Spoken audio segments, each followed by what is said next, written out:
Altså Jule, kan du få ski på? Jeg aner ikke, hvordan fanden man gør. Jeg har aldrig nogensinde kørt på fjeldski. Jeg prøver at træde ned og vinkle dem og alt muligt. Jeg har ingen idé. Ved du, hvordan man gør? Nej. Okay, så hvis jeg vil tilbage på det her, og vi godt ved, hvordan man gør, så tænker vi bare... Jeg aner det ikke. Og Christian henter hunden. Er du en Nuka eller en Ernst, gut? Det kan være, at du skal prøve uden. Lige start. det går fint. Det går fint. Okay.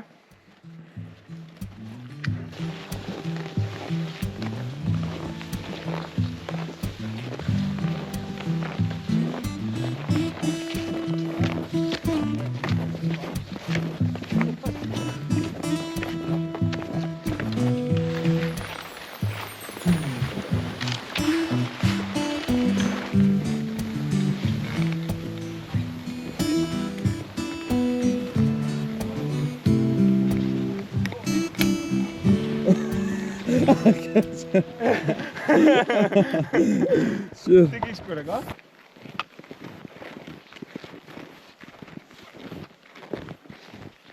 Alright. Det her det er første dag på vores tur mod Højbugter. Drengene går lige op foran sammen med hundene, og jeg går bare hernede med min pulk. Første dag her, der skal vi gå en 6-7 km ud til en hytte, Sejmekøjer. Vi har kørt snescooterspor i går, så føder det er rigtig fint. I morgen, der skal vi, har vi sådan en mellemdag. Går vi afsted og skal egentlig bare ud og finde et sted at slå telt op på vej mod en anden hytte, Rejapar, hvor vi så sover i overmorgen. Går vi op til den, sover der. Overvejer lidt på tredje dagen at tage en hviledag i Rejapar.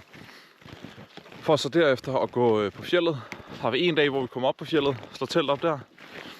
Har vi en hel dag på fjellet, står vi telt igen.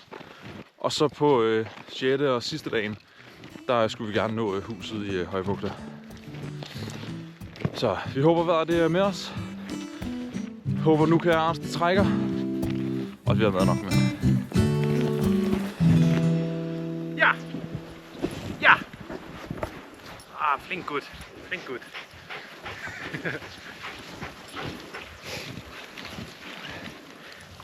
Mip, mip!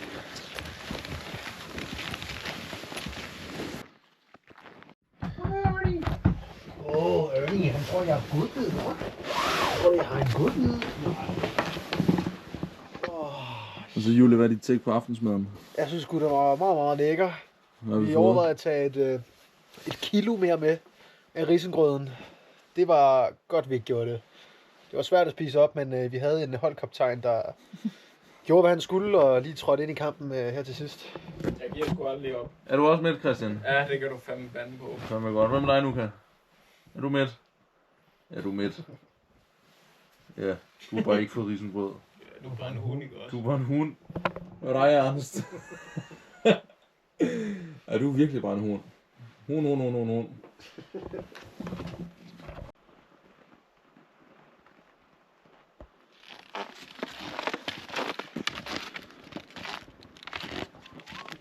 Er du klar til at gå igen, Jule? Fuldstændig. Nu er vi sgu lige varmet op, så nu ved vi, hvordan hundene de kører, og hvordan terrænet er. Det er skide godt. Det går godt nok hurtigt, var.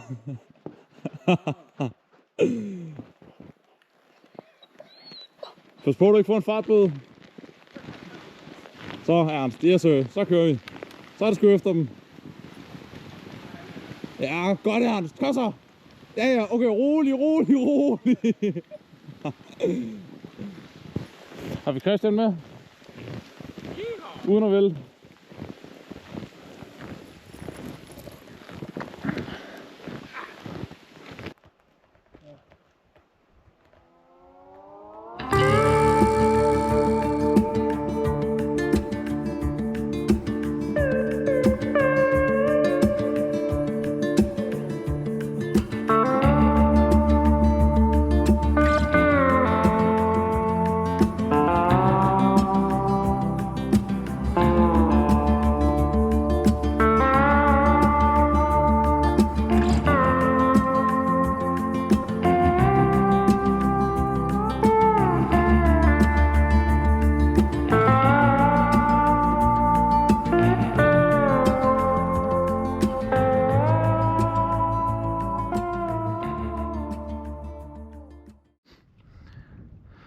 fandme fået is over det hele. Mig og Nuka, vi havde lige en lille overensstemmelse. Fordi hun mener ikke, hun skal trække, når det går opad. Så vi går der. Og jeg vælter jo, fordi at, ja, det er stejlt, og skier måske ikke lige mine ting.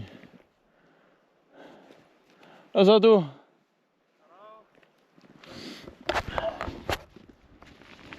Nu skal vi se. Kommer lige lidt sol på toppen af bakken der. Det er fandme flot. Nu kan. Det er fandme flot. Lige sol på toppen af bakken. Stå. Og 2 flotte fyre.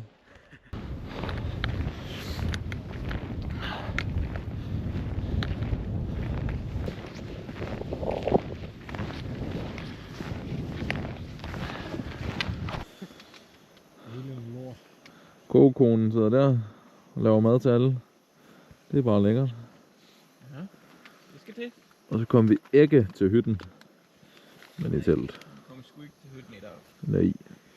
Det bliver i morgen. I morgen, der er vi der. Det er fandme godt.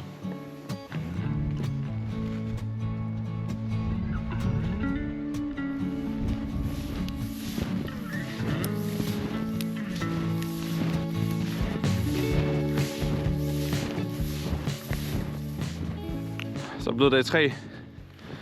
Der er ikke spor længere. Så nu går vi dem selv. Ikke nu her. Vi knækkede en binding på en ski i går. Så nu er vi kun 2 mand på ski med hundene. Og så en mand, der bare går med en pulk. Så det er lige blevet lidt hårdere nu. Det er heller ikke så godt vejr mere. Nu er det begyndt at sne. Ikke at det gør så meget, men altså solen er jo meget lækker. Selvom den ikke er her, men så bliver det lysere og pænere. Men vi må se. Målet det var Rajapaj i dag. Og vi gik en 12-15 km i går. I gode spor. Gik i 6 timer, tror jeg. Og i dag, der skulle vi have 8 til Rajapaj. Uden spor. Så det kommer nok også til at tage jævnt lang tid. Men vi får se. Vi er kommet lidt videre nu. Hvad hedder det? Jeg tror vi har ramt 2 kilometer på 3. dagen her. Og fødet er stadig mega hårdt. Men vi har lige ramt et gammelt spor. Der er faldet meget sne, siden det er blevet kørt. Altså snescooterspor. Men det gør lige, at hundene har noget at gå i. Altså så de trækker lige pludselig. Det gjorde de ikke så meget før. Og så kan vi fandme... Her vi skulle se fjellene, vi går efter derude. Så er der bare fjeld i horisonten. Det er meget fedt. Nu skal se, hvad man går efter. Venstre. Ja.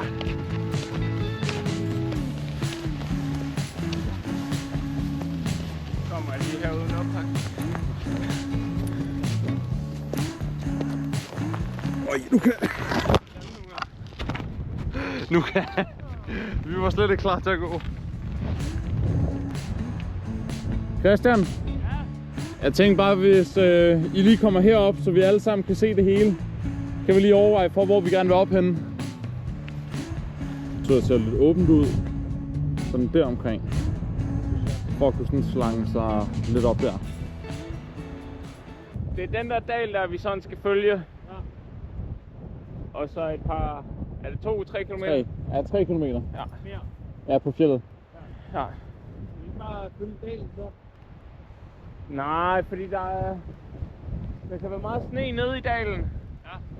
Og der er også træer nede i dalen, så vi vil gerne helt op på toppen. Okay. Til venstre på dalen. Ja. Nej, men jeg tror, den er god, som vi har sat den her. Ja. Og så krydse vandet dernede. Ja. Og ramme vandet så hurtigt som muligt herfra. Ja. Og så gå op. Op på fjellet. Ja, så vi følger cirka... Der er det der åbne område lige derude. Ja, det ser så meget fint ud. Ligner det ikke også, at der er kørt noget snescooter? Jo, jeg synes nemlig, det ligner, der er et lille spor. Ja. Vi kunne godt bare sigte efter at komme ind der, hvor sporet er. Ja. Eller hvad end det nu er. Vi har forbindelse her. Nå for helvede. Du får lige en anmodning fra dit studie i København. Der er e-boks og... Hold da okay. SAS. Ja, træk mig. Yay.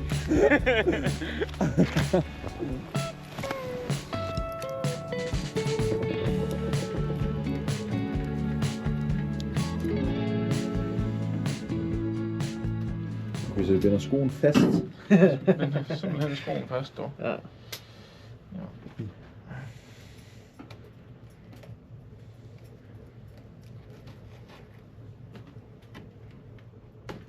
Skal jeg vende den om? Nu vil jeg lige have den nye løsning her. Ja, simpelthen. Ja. Skal vi lige vise? Den kan sgu godt. Skal vi se. Den sidder sgu fast, den her. Den sidder fast. Den går fandme ikke op, dog. Så er fandme en binding der noget. Jeg tror sgu, den fungerer bedre end jeres. Det kommer bare til at flyve i stedet.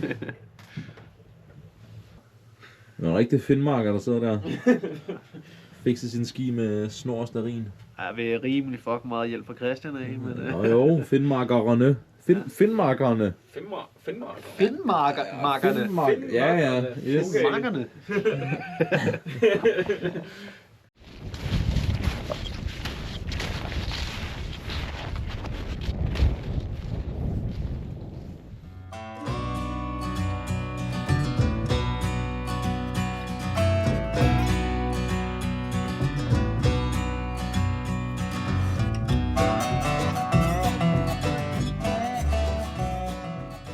Vi har gået 5,5 km nu.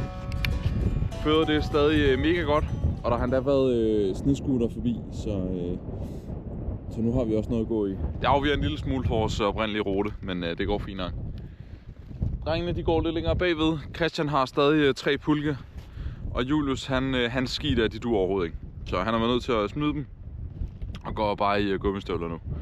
I hvert fald her, hvor det er lidt mere kuperet. Om en kilometer cirka, så bliver det fladt igen. Og så må vi se, om vi ikke lige kan finde en anden lappeløsning til skoen. Ellers så går det bare godt. Ernst han trækker som jeg ved ikke hvad. Så Christian han har ingen problemer med de pult der.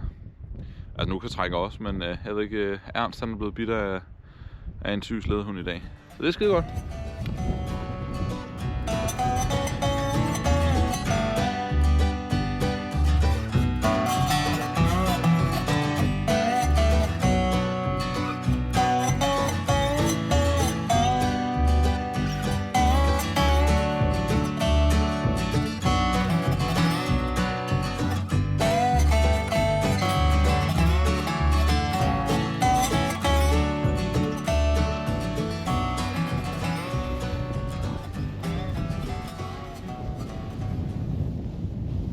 Foråret er også virkelig bare det hele med skov og fjeld og scooterspor og... Ikke nogen scooterspor. Ikke nogen scooterspor, ja. Hvad? Shit. Helvede. Nå. Vi har jo ekstra med. Ja. Jeg har en tigger, ja. Helvede. Aftensmad. Det bliver spændende, om jeg er Hansi Hinses, eller om jeg er Gandalf i morgen. Er du blevet flyvende? Det er jeg sikker på.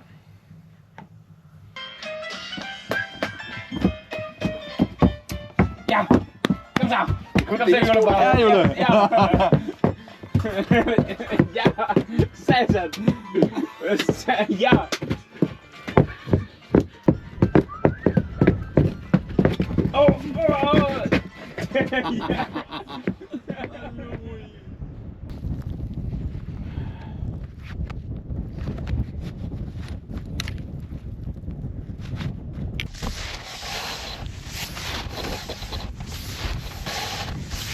Føret er ikke super godt i dag. Det er okay. Føret er egentlig fint nok. Det går bare rigtig meget op og ned. Og vi prøver at undgå de helt store fjeldtoppe her, men det er fandme... Ja, det er noget af en udfordring. Og det er lidt en kamp, når vi skal op i de stejle stykker der. Det er lidt en kamp med hundene og pulke og det hele. Julius er ude at gå, fordi hans ski den er ikke dur. Og ja. Vi får se. Det skulle bare lidt trist til sådan en mørk dag. Hvis det nu var sol, så ville det kunne noget lidt andet. Men sådan er det. Vi fortsætter. Se hvordan det går. Prøv at gå op der. Og så rundt om. Se hvordan... Er der ikke et vand deroppe? Og et lille.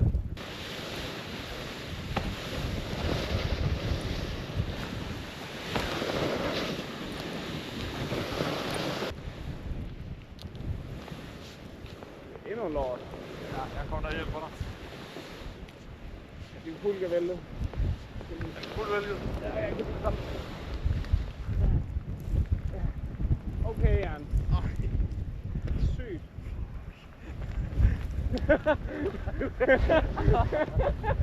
Kommer han! Der kommer han!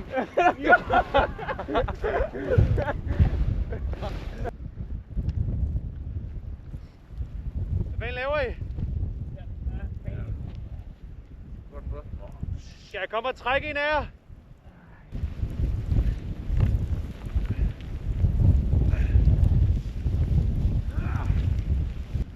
Ja, hvis du bare står fast der, så trækker vi pultene. Klar?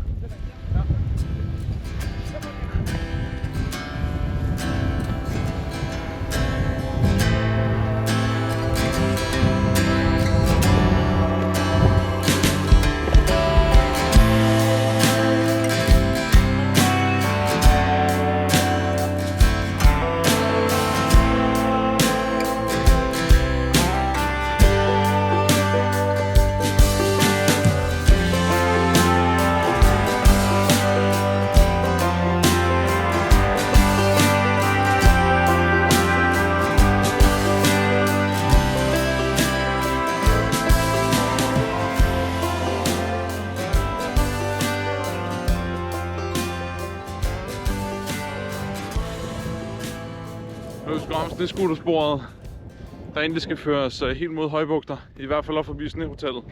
Og det er fandme kørt op. Så de sidste 18 km penge, det skulle jeg rimelig lige til. Vi havde 5 km fra Korsdalshytten. Og det har bare været op og ned, og det har været forfærdeligt. Og Julius han går rundt derude lige nu og er på vej herhen. Det er svært at se på kamera, men han går lige deroppe. Kører vi lige en frokostpause. Klokken den er cirka 1. Halv 1. Og så er det ellers bare at følge snescooterspor resten af vejen. Det er jo perfekt. Det er altså lige, det højner lige motivation, og at det er bare fedt. Det er lækkert, når der er spor. Nu har vi fandme kørt længe og kørt vores egen spor, og det er hårdt. Og nu der kan Christian altså bare tage 3 pulk, 2 hunde. Så kan jeg køre forrest, og så kan de ellers bare følge lige bagefter. Og så går det strygende. Så kommer han fandme der. Der er så dyb sne. Og der har været på sit livs vandring. Du har fået lidt sne på knæene, synes jeg. Jeg tror, jeg op på toppen af bjerget, der gik jeg sne hertil. Det var sygt i hovedet.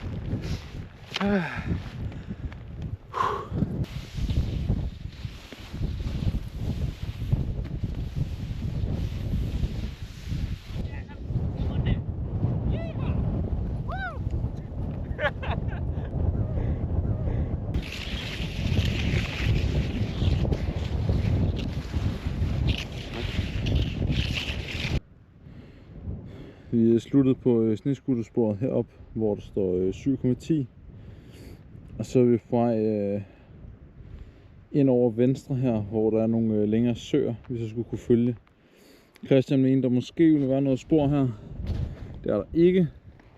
Det er det dybeste og mest forfærdelige sne i verden. Vi synker bare igennem ude i midten her, hvis man kan se det. Så er der rindende vand der i selve åløbet.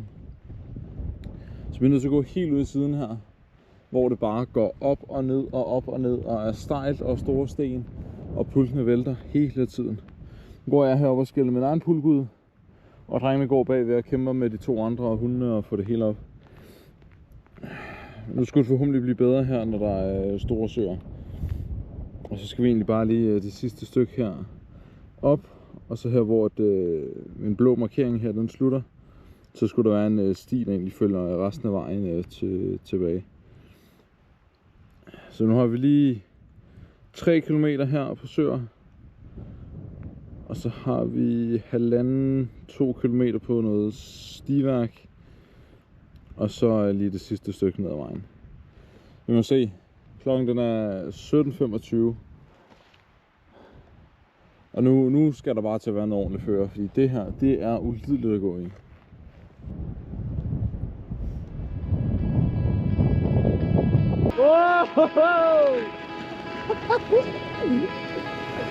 Nej! Hvad så?